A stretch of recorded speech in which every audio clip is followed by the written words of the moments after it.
بسم اللہ الرحمن الرحیم۔ ناظرین السلام علیکم ورحمۃ اللہ وبرکاتہ۔ آج ایک بار پھر آپ حضرات کی خدمت میں ایک سوال اور اس کے جواب طلبی کے حوالے سے آپ حضرات کی خدمت میں حاضر ہوا ہوں۔ سب سے پہلے میں ان حضرات کا تہہ دل سے مشکور ہوں کہ جن حضرات نے ہمیں میسیج ٹی وی کے ذریعے سے اور فون کال کے ذریعے سے ہماری حوصلہ افزائی کی ہے اور ہم سے یہ کہا کہ یہ سوالات کا سلسلہ جاری رہنا چاہیے، اور خصوصاً ان قادیانیوں کی طرف سے جنہوں نے ہمیں فون کالز کے ذریعے سے یہ فرمائش کا اظہار کیا کہ یہ سلسلہ سوالات کا سلسلہ جاری رہنا چاہیے۔ میں آج کے پروگرام میں تمام ناظرین کو خوش آمدید کہتا ہوں۔ آج کا موضوع یہ ہے کہ مرزا غلام احمد قادیانی کی موت کیسے ہوئی تھی۔ اس سلسلے میں آپ حضرات کے سامنے آج کے پروگرام میں دو حوالے سب سے پہلے پیش کروں گا، ایک سیرت مہدی کا اور دوسرا حیات ناصر کا۔ تو میں آپ حضرات کے سامنے سب سے پہلے سیرت مہدی کا حوالہ پیش کرنا چاہوں گا۔ آپ حضرات اس کا سرورق دیکھ لیجئے، یہ سیرت مہدی ہے، اس کا فرنٹ، اور یہ جلد اول ہے۔ حضرت قبر الانبیاء صاحبزادہ مرزا بشیر احمد، آپ اس کو دیکھ لیجئے۔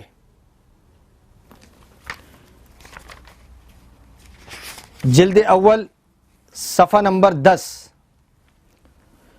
میں ناظرین کے آسانی کے لیے میں اس عبارت کو پڑھ دیتا ہوں جس میں لکھا گیا ہے کہ مرزا غلام احمد قادیانی کی آخری وقت کیا حالت تھی، یعنی مرزا غلام احمد قادیانی مرنے سے قبل مرزا غلام احمد قادیانی کے بارے میں سیرت مہدی میں کیا کچھ لکھا گیا ہے۔ اس کتاب کے صفحہ نمبر 10 پر حصہ اول میں یہ بات لکھی ہے: خاکسار نے والدہ صاحبہ کی یہ روایت جو شروع میں درج کی گئی ہے، جب دوبارہ والدہ صاحبہ کے پاس برائے تصدیق بیان کی اور حضرت مسیح موعود کی وفات کا ذکر آیا تو والدہ صاحبہ نے فرمایا کہ حضرت مسیح موعود کو پہلا دست کھانا کھانے کے وقت آیا تھا، مگر اس کے بعد تھوڑی دیر تک ہم لوگ آپ کے پاؤں دباتے رہے اور آپ آرام سے لیٹ کر سو گئے اور میں بھی سو گئی، لیکن کچھ دیر کے بعد آپ کو پھر حاجت محسوس ہوئی اور غالباً ایک یا دو دفعہ رفع حاجت کے لیے آپ پاخانہ تشریف لے گئے۔ اس کے بعد آپ نے زیادہ ضعف محسوس کیا تو اپنے ہاتھ سے مجھے جگایا، میں اٹھی تو آپ کو اتنا ضعف تھا کہ آپ میری چارپائی پر ہی لیٹ گئے اور میں آپ کے پاؤں دبانے کے لیے بیٹھ گئی۔ تھوڑی دیر کے بعد حضرت صاحب نے فرمایا تم اب سو جاؤ۔ میں نے کہا نہیں، میں دباتی ہوں۔ اتنے میں آپ کو ایک اور دست آیا، مگر اب اس قدر ضعف تھا کہ آپ پخانہ نہ جا سکتے تھے، اس لیے میں نے چارپائی کے پاس ہی انتظام کر دیا تھا اور آپ وہیں بیٹھ کر فارغ ہوئے اور پھر اٹھ کر لیٹ گئے اور میں پاؤں دباتی رہی، مگر ضعف بہت ہو گیا تھا۔ اس کے بعد ایک اور دست آیا اور پھر آپ کو ایک قے آئی۔ جب آپ قے سے فارغ ہو کر لیٹنے لگے تو اتنا ضعف تھا کہ آپ لیٹتے لیٹتے پش قبل چارپائی پر گر گئے اور آپ کا سر چارپائی کی لکڑی سے ٹکرایا اور حالت دگرگوں ہو گئی۔ اس پر میں نے گھبرا کر کہا کہ اللہ، یہ کیا ہونے لگا ہے؟ تو آپ نے فرمایا یہ وہی ہے جو میں کہا کرتا تھا۔ خاکسار نے والدہ صاحبہ سے پوچھا کیا آپ سمجھ گئی تھی کہ حضرت صاحب کا کیا منشا ہے؟ والدہ صاحبہ نے فرمایا ہاں۔ والدہ صاحبہ نے یہ بھی فرمایا کہ جب حالت خراب ہوئی اور ضعف بہت ہو گیا تو میں نے کہا مولوی صاحب، حضرت مولوی نور الدین صاحب کو بلا لیں۔ آپ نے فرمایا کہ بلا لو۔ نیز فرمایا محمود کو جگا لو۔ پھر میں نے کہا محمد علی خان یعنی نواب صاحب کو بلا لو۔ والدہ صاحبہ فرماتی ہیں مجھے یاد نہیں کہ حضرت صاحب نے اس کا کچھ جواب دیا یا نہیں، اور دیا تو کیا دیا۔ یہ حوالہ میں نے آپ حضرات کے سامنے پیش کیا۔ اس کے بعد ایک اور حوالہ میں آپ حضرات کے سامنے ناظرین کی آسانی کے لیے حیات ناصر کا حوالہ پیش کروں گا۔ حیات ناصر کا سرورق آپ دیکھ لیجئے۔ حیات ناصر یہ مرزا صاحب کے سسر ہیں، اور اس کے صفحہ نمبر، ان کی تصویر بھی آپ ذرا دیکھ لیں میر صاحب کی۔ اس کے صفحہ نمبر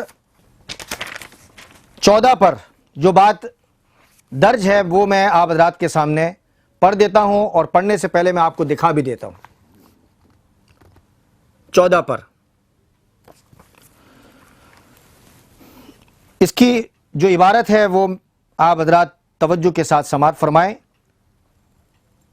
اب بڑی سخت تبدیلی میرے حال میں پیدا ہوئی، اور ایسی سخت مصیبت نازل ہوئی کہ جس کی تلافی بہت مشکل ہے۔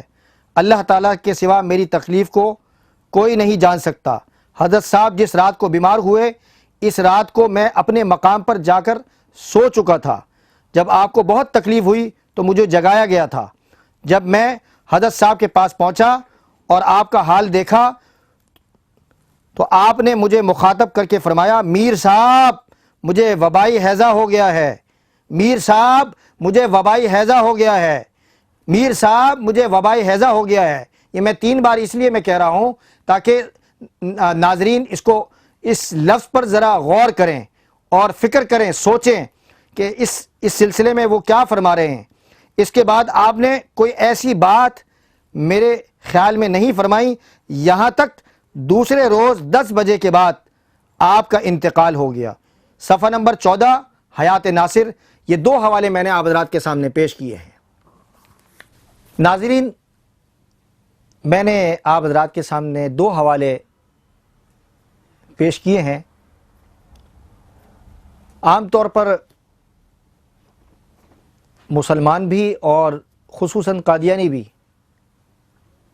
ہم سے یہ سوال کرتے ہیں کہ مرزا غلام احمد قادیانی کی موت ہوئی تو کیسے ہوئی؟ تو یہ 2 حوالوں میں نے آپ حضرات کے سامنے مرزا غلام احمد قادیانی کی موت کا پس منظر پیش کیا ہے۔ اب سوال یہ ہے کہ یہ جو پس منظر میں نے آپ حضرات کے سامنے پیش کیا ہے، خصوصاً میں قادیانی نوجوانوں سے گزارش کروں گا اور سوال کروں گا، کیا آپ کے کبھی کانوں نے یہ جو پس منظر میں نے پیش کیا ہے آپ حضرات کی خدمت میں اپنے مربیوں سے یا مرزا مسرور کے خطبوں میں، کبھی آپ نے مرزا غلام احمد قادیانی کی آخری حالت یا وفات کی حالت کو کبھی آپ کے کانوں نے سنا؟ اگر نہیں سنا تو کیا وجہ ہے؟ اس میں ایسی کون سی شرم کی بات ہے کہ مرزا مسرور سمیت دنیا کا کوئی مربی اس واقعے کو بیان کرنے سے گھبراتا ہے، شرم کرتا ہے؟ اس میں ایسی کون سی چھپی ہوئی بات ہے؟ اور سوال یہ ہے، کیا حیات ناصر میر صاحب جو مرزا غلام احمد قادیانی کے سسر سے، اور اماں جان جسے آپ کہتے ہیں مرزا غلام احمد قادیانی کی بیوی نے، یہ 2 جو میں نے آپ حضرات کے سامنے حوالے پیش کیے ہیں، کیا وہ انہوں نے یہ جو واقعہ جو بیان کیا ہے جھوٹا واقعہ بیان کیا ہے، جھوٹی بات نقل کی ہے، جھوٹی روایت درج کی ہے؟ اور اگر یہ روایت جھوٹی ہے قادیانیوں کے مطابق، اس میں ہیرا پھیری ہوئی ہے، تو کتابوں میں موجود کیوں ہے؟ اور کس نے اس کو نقل کیا ہے؟ یہ کہاں سے یہ بات آئی؟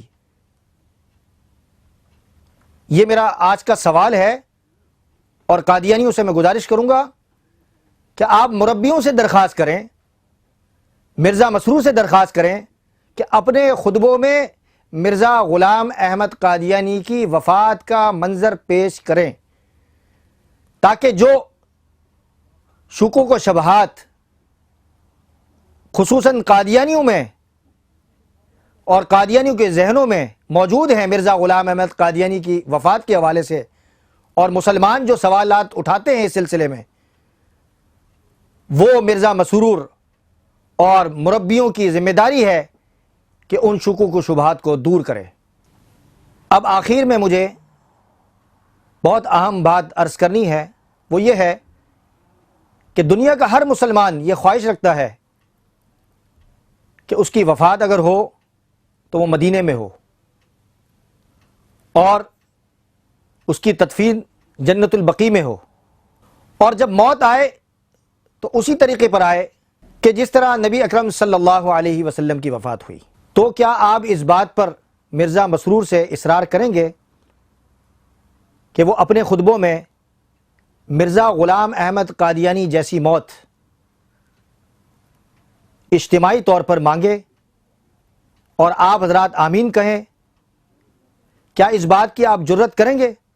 ہم دنیا بھر کے قادیانیوں سے ایک ہمدردانہ اپیل کرتے ہیں، اور یاد رکھیں کہ ہمارا ہر لفظ ناصحانہ ہے، مقابلانہ نہیں ہے۔ ہم آپ کے خیر خواہ ہیں، آپ کی بھلائی چاہتے ہیں۔ جو حوالے میں نے پیش کیے ہیں آپ کے سامنے دیانت داری کے ساتھ پیش کیے ہیں، تو میری آپ سب سے گزارش یہ ہے کہ آپ کو کبھی بھی کوئی مشکل پیش آئے حوالوں کے سلسلے میں تو آپ ہم سے ضرور رابطہ کریں۔ کبھی کوئی ذہنی الجھن ہو، کوئی اشکال ہو مرزا غلام احمد قادیانی کی کتابوں کے حوالے سے، تو آپ ہم سے ضرور رابطہ کریں۔ والسلام علیکم ورحمۃ اللہ وبرکاتہ۔